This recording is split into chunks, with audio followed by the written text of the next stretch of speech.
Hello mga ka-farm, good morning. Welcome to my vlog.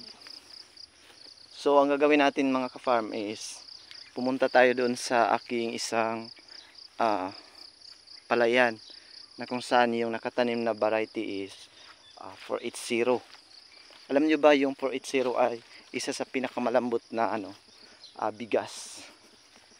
So yun, puntahan natin kung ilang porsyento na ba yung tansya natin na umusbong or yung lumabas na panicles. Kasi nasa heading stage na yon. Kasi yung heading stage ay sasabay na rin yung flowering stage. So hanggang sa tingnan natin kung ilang porsyento na ba yon. Kasi dito is lang, parang 25% pa lang yung lumabas o 20 to 25%. Pero yung variety nito is 436. Huwag kayong mag-alala dahil sa second or last na dahon nito is wala na yung nagkukulay yellow. So yung kulay yellow is yan, infection yan sa sakit na lip blight, lip streak rather. So tingnan natin yung isa dito doon mga ka-farm, puntahan natin at ipakita natin yung situation. So bye muna. Bago tayo makarating at makaabot doon sa ating ikalawang area, yung maliit lang naman na area is 0.25 lang o 1 per hectare. So makadaan pa tayo sa ibang pagmamay-ari ng na palayan. Ito ay ang variety nila is Bigante Plus. Maganda yung Bigante Plus sa medyo swampy na areas mga ka-farm. Halos aabot ng 120 cm or lagpas ng halos 1.5 metros. Ito ay delikado sa tawag dyan sa mahanging lugar. At dahil yan ay susceptible sa lodging o yung matumba yung palay. So dito naman ay yung isang kahon ay gitugwayag baka na lang tungod sa dili kontrol nga sagbot o gitawag nga agingay. So post muna tayo mga ka-farm, wala kasi tayong editor, so kailangan natin mag-post lang dahil upang may pakita natin yung area natin. So hello mga ka-farm, nandito na tayo sa ating pangalawang area. So bago ang lahat, bago tayo makapunta sa good morning pala. Today is Friday, October 6. Pakita ko sa inyo yung pinapasunod ko sa inyo yung tanim ko na dati yung pinagharbisan to ng ang tawag dyan mung bean or munggus. So tinaniman ko ng isang row na luya at saka ang tawag dyan sibuyas dahon. So may kamote. So tinaniman ko ito ng ng kahit dito mga ka-farm. So ito na yung status sa aking palay na ang variety nito ay 480. Tingnan nyo, ito yung hindi pa to mayroon ng iba na nagmi-milking na. Kasi pasunod to sila mga ka-farm, heading stage, flowering stage at saka tawag dyan yung milking stage. Pagkatapos sa heading stage, fully na. At pasunod-sunod na rin ito sa yung tinatawag na milking stage. So doon na. Araw na lang yung pagitan mga ka-farm. So ito na, parang tawag dito, ilang porsyento na ito mga ka-farm tansya. Estimating lang tayo mga ka-farm ha. So yan. Parang bukas ako mag-i-spray dito pang control sa pest. Kasi may nakikita tayo na may kakaiba dito sa ating Dito syempre dadaan tayo dito mga farm. So kung magtatanong kayo, ang variety nito is 480. Tingnan nyo. Yung sa kabila naman, yan ang variety daw ay triple 2. Dito yan, kanalitas yan, nadadaanan ng tubig sa tuwing malakas yung ulan. So ito na mga ka-farm, may maraming makikita tayong mga beneficial insect Tsaka mayroong ano, mga spiders.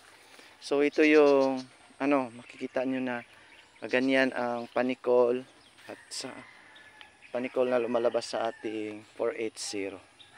Yan, hindi pa yan tapos mga ka-farm, pero ito ang pinakahuli naming tinanim, pero naunahan yung 436 at saka Biganti Plus. So yun. Maganda naman yung ano niya. Marami naman siyang tinatawag na productive tillers. Hindi to masyado malalaki yung kanyang bees or punuan kasi pinapa-iksi ko yung distansya. Ginawa ko yung ano lang size, yung distancing sa between hills. So yun na, ito na pala yung lumabas kasi kung nakapunta dito mga 3 to 4 days. Tapos dito sa banda sa gilid mga ka-farm, nagtanim ako ng sili yung ano lang ang sili.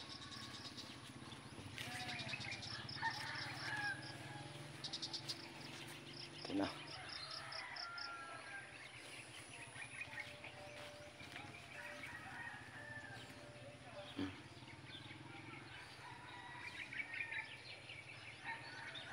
Siyempre may nag-spray tayo doon sa kabila mga ka-farm.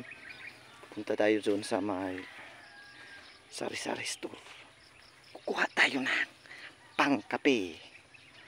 So ito, mayroon na ito nagme-milking na to mga ka-farm. Ganito yung sa 480.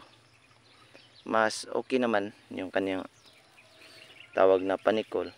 Hindi pa natin mabilang kung ilang laman yung panicole, ilang laman yung greens na nandun sa panicole, sa isang panicole o sa isang uhay. So kailangan natin yang alamin, pero hindi pa sa ngayon mga ka-farm dahil kung ilang variety ang natanim ko ngayon, tatlong variety ay ating limang panicole.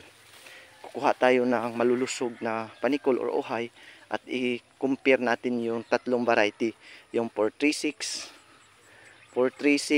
480 at saka Biganti Plus. Kasi may hybrid ako, may isang hybrid na area ko at tinataniman ko.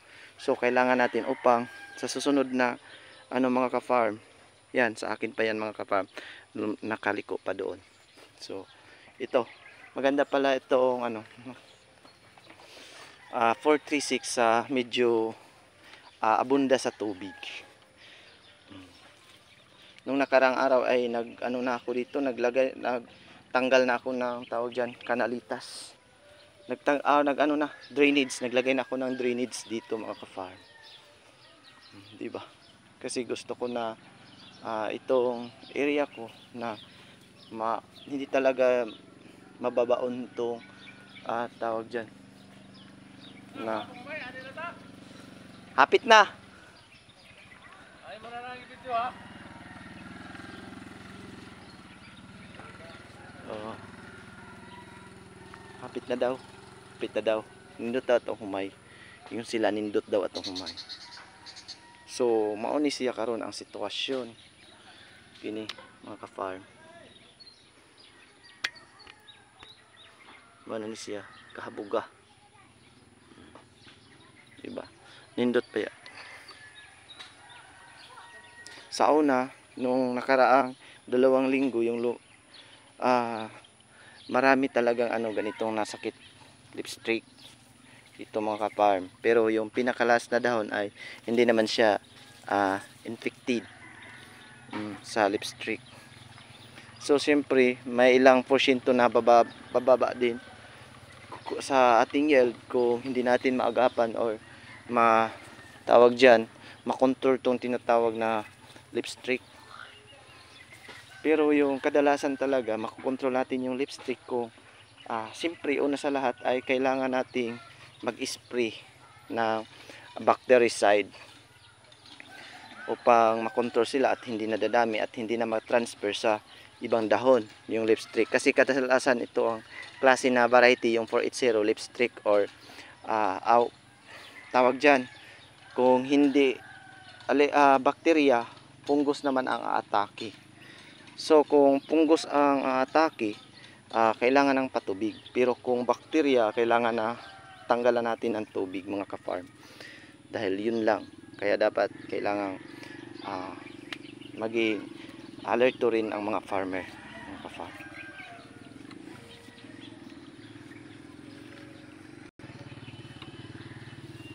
So yun lang ang pinapakita ko sa inyo, mga ka-farm. So tingnan nyo yun sa ibabaw, medyo makikita nyo, mga ka-farm, may mga beneficial insect katulad ng spiders. Maraming klase yung spiders. Kawawa sila kapag tayo ay diretso lang na mag-spray at hindi natin alamin na meron bang madaming pest or meron bang madaming mga beneficial insect. Kasi kung hindi natin malaman or alamin, kawawa sila. Pwede kasi silang, yun na lang ang mag-control sa mga peste na nandun sa ating palayan. So, di ba? Nice. So, alam niyo, mga ka-farm, farming is life talaga para sa akin. Kasi, hindi lang naman tayo alone sa rice. Meron naman tayong mga root crops. Katulad sa balanghoy, katulad sa kamote. Yun.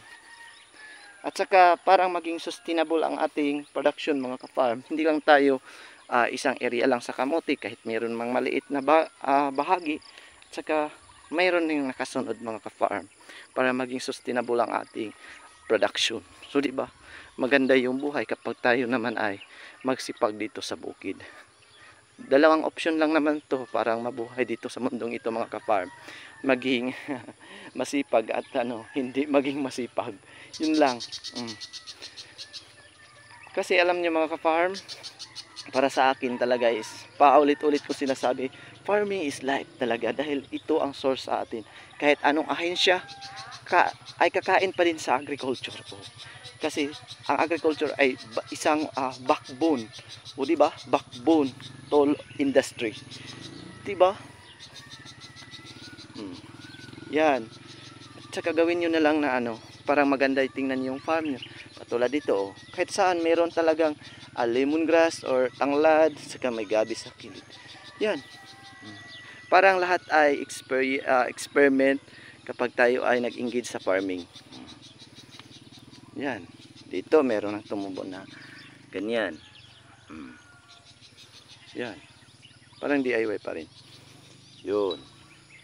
Kasi alam niyo, mga ka-farm, wala tayong magagawa kapag tayo ay paupo-upo lang, pahiga-higa. Siyempre, isipin natin na tayo ay sa buong araw, pinaka-limit lang, kung tayo ay mag-snack ay aabot ng 5 kainan.